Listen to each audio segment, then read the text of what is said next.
Imagine that someone asked you to marry them on your very first date. That'd be pretty weird, right? However, I see people making a similar mistake in their resumes all the time. How's it going, professionals? This is the final video in my series on fixing the 6 biggest mistakes I see Koreans make in their resumes. If you haven't seen any of the first 5, I highly recommend checking those out. They're on my LinkedIn profile as well as my YouTube channel. The mistake we'll cover in this video is mentioning anything in your resume about actually starting the job.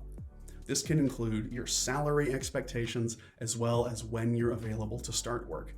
The problem with this is the same as asking someone to marry you on the first date. It's just way too early. The goal of your resume is not to get you the job. It's to get you an interview, an opportunity to sell yourself, learn more about the role, and if you're a good fit, eventually get that job. Also, this is just bad information to include. They don't really know you yet.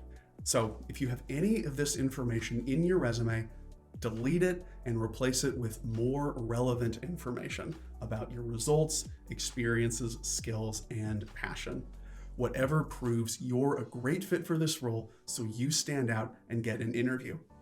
Then you can really sell yourself during that interview so they'll be more flexible with availability and be more open to negotiating the salary because they've seen all the value you offer.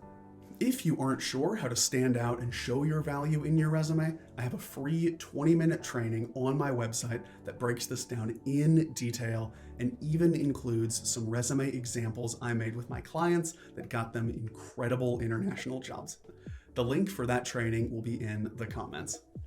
Okay, that's about all for this video. Make sure to hit the subscribe button if you're watching on YouTube or the follow button if you're on LinkedIn, because even though this was the last resume video, I have tons more valuable content coming your way soon.